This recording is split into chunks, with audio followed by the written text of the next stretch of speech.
E aí galera lá do segundo ano, beleza com vocês? Como é que vocês estão? Tudo certinho? Todo mundo acordando agora? Eu sei que vocês estão acordando, estão com um pouco preguiça. Voltar aquele ritmo de acordar 7 da manhã. Vocês acordavam mais cedo, ó a molezinha agora, hein? Que beleza! E aí galera, tudo certo com vocês? Todo mundo curtiu a aula de ontem sobre o período napoleônico? Todo mundo entendeu? Espero que vocês tenham entendido, né? Perguntei lá se vocês tinham alguma dúvida. Galera, hoje a gente vai começar para falar sobre a América Latina, né? A gente está aí chegando para o último capítulo, principalmente sobre história internacional, né? História global, para começar depois, no próximo capítulo, entrar já em história do Brasil, beleza? Então, olha só, a primeira coisa que a gente tem que ter em mente foi o que eu falei para vocês na aula passada. Se você não consegue entender Revolução Francesa, não consegue entender período napoleônico, não assista essa aula agora, beleza? Vão lá primeiro, dá uma retornada lá nos vídeos que eu mandei para vocês e assistam a aula de Revolução Francesa lá do SAI e assistam a aula de período napoleônico. Show? Por quê? Não dá para entender agora a América Latina sem entender esses dois acontecimentos do passado, beleza? Lembrando que, gente, história é linha do tempo. Se tu não entende a linha do tempo, tu vai ficar perdido, tu vai ficar andando e procurando para onde tu tá, igual você com meio de tiroteio, onde eu tô, onde eu vou agora, viu? Então, ninguém sabe, você não sabe, eu sei. E aí eu vou guiar vocês durante essa linha do tempo. Beleza? Galera, então vamos lá. Vamos começar falando sobre a América Latina no século XIX. Beleza? Ó, só um adendozinho para vocês rapidinho. Eu vou estar lançando lá na plataforma lá de vocês, no CIA, né? Todo o conteúdo. Vocês não precisam copiar no quadro, não. Eu não sei porque nem encontrou caneta aqui, porque eu não vou usar caneta, né? Eu só quero demonstrar isso aqui no quadro e vocês encontram lá. Beleza? Então vamos lá. Pra gente falar, galera, de América Latina nesse período, a gente vai ver que lá depois da... Rapidinho. Voltei. A gente vai ver que é o seguinte, né? Pra gente chegar nesse período, a gente vai ver que vai ter vários acontecimentos que vão suceder justamente o processo de independência na América Latina. E é por isso que a gente vai abrir agora esse tópico com independência da América Latina, beleza? E a gente vai falar sobre o quê? Como é que vai acontecer, galera, essa independência dos países latino-americanos. Show? Né? E a gente vai ver que a partir principalmente da Revolução Francesa, das ideologias iluministas, da independência dos Estados Unidos, das ideologias também liberais, a gente vai ver também que um dos principais motivos, né, para processo de independência dos países latino-americanos vai ser as invasões napoleônicas, beleza? Por quê? Primeiro fator que a gente vai ter é o seguinte, a gente vai falar aqui, ó, vou botar só no cantinho, mas vocês não precisam copiar, não. Mania de quadro, cara. O professor tem mania de quadro, a gente tem que parar com isso, é quase um vício. Olha só, já tem 2 semanas, cara, que eu não tava tocando no quadro. Ó, minha mão chega a tremer. Mas beleza, voltei pro quadro. Então, vamos lá. Primeiro ponto que eu vou falar pra vocês é o seguinte, as ideologias, né? Que é o iluminismo e o liberalismo. Era isso que estava em torno lá na Europa. Só que a gente já está num mundo globalizado, todo mundo se comunica. Tudo bem que naquela época demorava pacas, né? Hoje em dia é mais rápido, o WhatsApp e tal, o Instagram, tu vê todo mundo que faz. Naquela época não demorava. Para você ter ideia, a comunicação parecia até baiano falando. Aí, ó pai, tá demorando muito, chega aí 20 minutos depois, né? Chega o baiano ou chega o mineiro, né? Que o mineiro fala que tudo é ali perto, mas é distante pra caramba. Nunca deu um rolê com o mineiro. Dica. Valeu? Então, olha só. A gente vai ver que o primeiro ponto para esse processo de independência, né, desses países latino-americanos vai ser as ideologias iluministas e liberais que vão ocorrer lá na Europa. Então, vai chegar aqui também. O segundo fator também vai ser a independência dos Estados Unidos, né? Porque os Estados Unidos vai ser o primeiro país latino-americano, o primeiro país, né, americano a conseguir sua independência. E não é qualquer independênciazinha, né, galera? Ele estava se tornando independente principalmente do principal país mais forte do mundo naquele período, que era a Inglaterra, beleza? E aí outro fator também que a gente vai ver vai ser a Revolução Francesa. Vive la France, né? E depois da Revolução Francesa, a gente vai ver que o outro principal fator vai ser o período napoleônico. Beleza? E aí a gente vai ver o porquê. Essas invasões napoleônicas também vão ser fundamentais. Então, o primeiro ponto, né? Essas ideologias iluministas e liberais vão alimentar a cabeça da galera para mudanças, para ocorrer mudanças não só sociais, políticas e econômicas, né? A gente vai ver que isso que vai mudar no mundo nesse período. A gente vai ver também que você ter um país se tornando independente nas Américas, galera, vai ajudar muito, né? Porque, pô, é igual aquele exemplo de multidão, né? Pô, tu vê o primeiro lá tomar coragem, então, ó, ripa e vai junto, né? É o que a galera fez, né? Quando você vê o primeiro país se tornando independente, justamente nas Américas, né? E aí você vai lá e começa a tomar coragem, né? Só que aí, principalmente o que a gente vai falar aqui é de América Espanhola, né? Mas também vai servir um pouco para falar de Brasil. Acabou o café, a gente vai de água. Bebam água, hein, galera. Não esquece não, hein, para se prevenir de gripe, para não desidratar e também para ajudar o sistema imunológico, ó, água. Então vamos lá, olha só. Outro ponto também que a gente tem que falar é sobre a Revolução Francesa, né? Lá na aula lá do SAI lá que vocês viram, ou então nas próprias aulas que eu venho dando para vocês, que a gente tem que entender a importância da Revolução Francesa, né? Se nos Estados Unidos a gente vai ver que vai ser o primeiro país da América a se tornar independente, a França vai ser um dos países, né, da Europa onde existia uma monarquia absolutista que vai acabar através de uma revolução da própria população, beleza? Isso é extremamente interessante e também isso auxilia no processo de independência. Por quê? Olha só, agora as pessoas vão começar a pensar diferente. Pô, calma aí, se lá na França fizeram isso, o que a gente não pode fazer aqui, né? E aí essas ideias de questionamento vêm justamente do iluminismo, beleza? E aí, por último, a gente vai falar das invasões napoleônicas, né? A invasão napoleônica, galera, é extremamente importante para esse período. Por quê? Se a gente for falar, né, na Espanha, a gente vai ver que boa parte dos países latino-americanos vão ser de origem espanhola, vão falar espanhol, né? Só o Brasil aqui que praticamente vai falar português, você vai ter Guiana, Suriname, ali um e outro vai falar uma língua diferente, mas a sua grande maioria vai ser justamente formado pela língua espanhola, né? E a gente vai ver depois lá na frente, né, quando falar de América Espanhola em si, a divisão em si, né, de todas as colônias espanholas.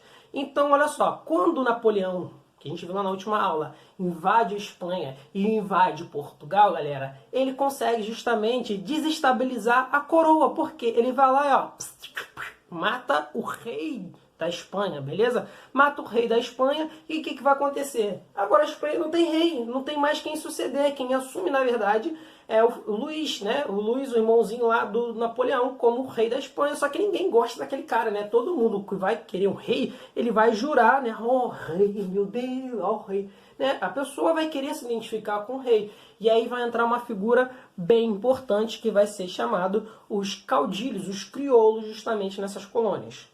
Beleza? Até aí, todo mundo pegando? Galera, próximo ponto que eu quero demonstrar para vocês, né, é o seguinte. Deixa o Hugo apagar aqui, né? Vocês depois vão observar lá no conteúdo que eu coloquei para vocês no CIA. Para a gente entender, né? Viu essa galera lá, se revoltou, viu que não tem mais o rei, sua lealdade acabou, não tem ninguém mais para governar, desespero de todo mundo. E aí como que funciona essa sociedade? Agora que a gente tem que entender como é que funciona essa sociedade, né, colonial. Primeiro que toda vez que a gente fala de sociedade, galera, né, a gente tem que ver essa piramidezinha, né, como ela vai se transformar. E é aqui que você vai ter, né, na base dela. Você vai ter pessoas comuns, né, que vão ser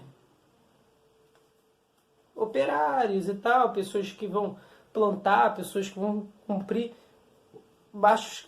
pessoas que vão fazer os piores trabalhos, né? Você pode botar os escravos. Aqui você vai ter a classe intermediária, né? Essa classe intermediária, galera, vai ser basicamente a burguesia, a pequena burguesia ali, que vai ter o seu comércio, que vai ser alfaiate, show? Outra galera aqui mais pra cimazinha, você vai ter os crioulos, né? E aí é um termo diferente do que a gente tem aqui na língua portuguesa, né? Essa ideia de crioulos vai ser basicamente do quê? Vai ser de filhos descendentes diretos de espanhol. Então, por exemplo, é igual meu caso. Vamos botar assim. Meu bisavô era português. Ah, Hugo, você é filho, você é um crioulo? Não, mas meu avô é um crioulo. Por quê? Ele é filho de um português que nasceu aqui no Brasil. Então essa classe crioula é justamente de filhos de espanhóis que nasceram nas colônias. E depois você vai ter os chapetones. Beleza? Que vai ser o creme de la creme, o par de cima lá da pirâmide, que vai ser justamente a galera que vai mandar. Beleza? Eles vão vir diretamente da metrópole para poder assumir os principais cargos públicos. Beleza, galera? E aí é importante a gente começar a entender isso. Tá vendo como que essa organização social funciona? E aí a gente tá vendo lá, olha só, não tem mais rei. O rei morreu, galera. Ó, o rei morreu! E aí, com esse problema, o que, que a gente vai ter, meu povo? Quem tem lealdade justamente ao rei vai ser os chapetones, porque vão vir direto lá da metrópole, e você vai ter os crioulos que vão ficar meio bolados. Olha só, esses caras não gostam muito da gente, a gente quer uma coisa diferente e tal. E aí, nessas colônias vai ter uma coisa chamada de cabinos, né? Esses cabinos, né, são como se fossem câmeras onde você resolve questões políticas locais, beleza? Uma organização, uma administração local, assim como também a gente vai ter aqui no Brasil, né? Só que com uma denominação diferente, beleza? Então, olha só, adoro derrubar as coisas. Vamos lá.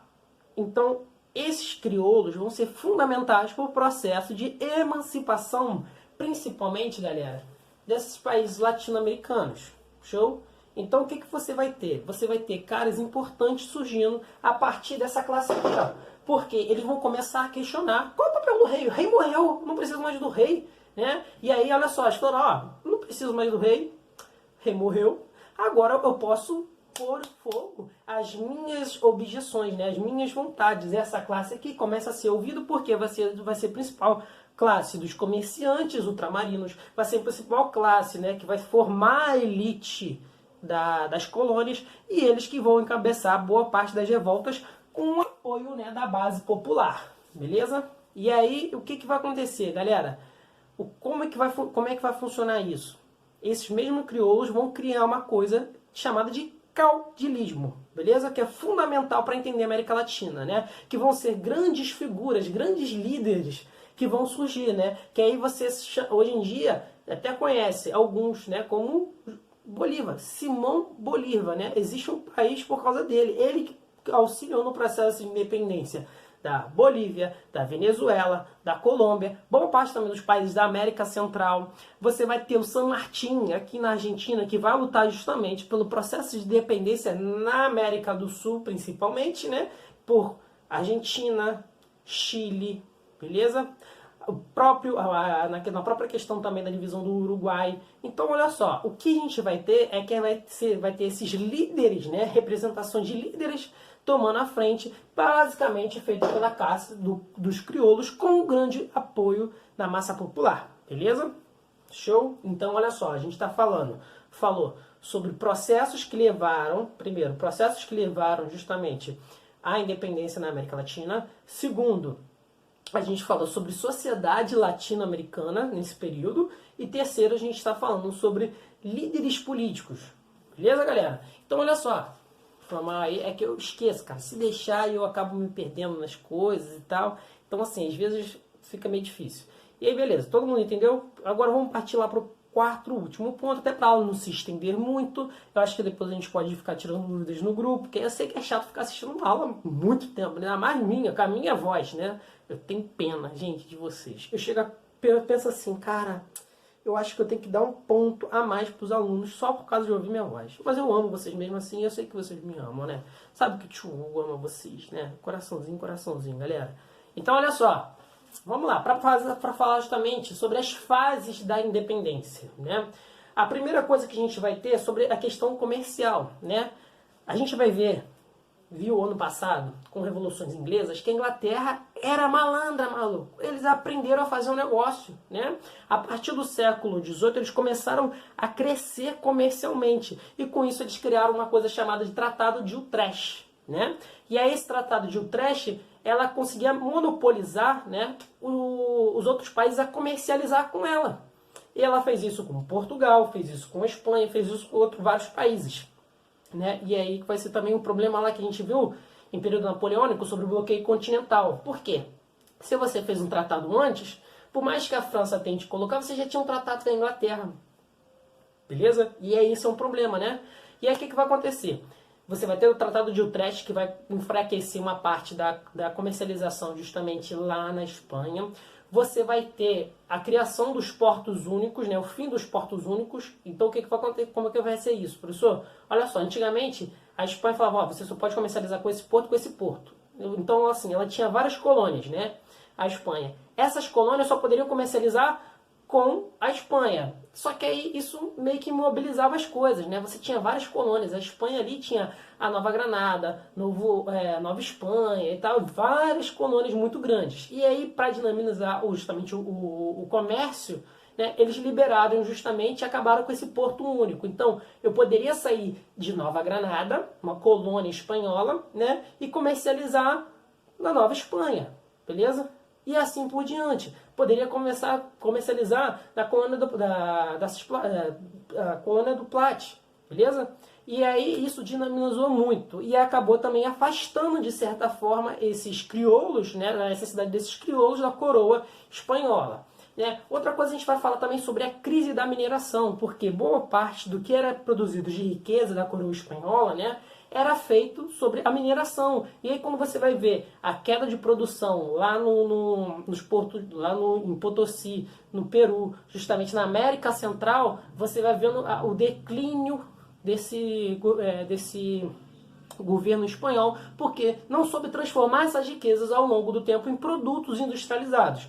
Beleza? Assim como a Inglaterra fez. A Inglaterra conseguiu transformar essas riquezas que ela acumulou há algum tempo para transformar em produtos industrializados. Beleza? E a Espanha não soube administrar isso.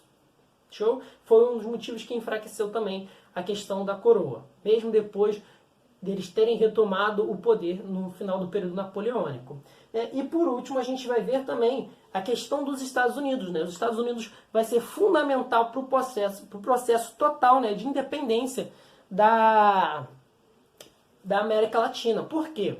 A gente viu lá em história americana, né? A gente viu lá em história dos Estados Unidos que quando vem a doutrina do Big State ou a doutrina Monroe, né, que são dois tipos de doutrinas e ideologias criadas por os próprios americanos, de fazer o seguinte, olha, a doutrina Monroe diz o seguinte, é América para os americanos, né? Então não importa se você é cubano, se você é porto-riquenho ou se você é brasileiro. O que é importante é você se livrar dos europeus, né? E porque os Estados Unidos agora queria ser o único ali comandar justamente esse território americano, né? Ele entendia que para ser grande no mundo, ele a princípio deveria ser grande no seu próprio quintal, né? Que é a América, o continente americano. E aí é por isso que ele amplia a doutrina Monroe para auxiliar justamente os países latino-americanos. Isso ele faz como? Com a guerra hispano-americana, né? Quando os Estados Unidos entram em guerra com o que restava da monarquia espanhola, né? Ele acaba destruindo todos os recursos e auxiliando no processo justamente de independência, como que ele fez com o México, como ele fez com Cuba e como ele fez com o próprio Brasil, beleza? Reconhecendo o Brasil como um país independente, auxiliando em processos de empréstimo também para pagar as dívidas a qual o Brasil tinha com a coroa, e assim também ele fez com Cuba, né? Então por isso que hoje existe uma base cubana lá por causa de todo esse auxílio, né? Existe uma base americana em Cuba, perdão, né? Tudo por causa desse auxílio no processo de independência. Gente, não vou me alongar, tô terminando por aqui. Um beijão para vocês, até a próxima!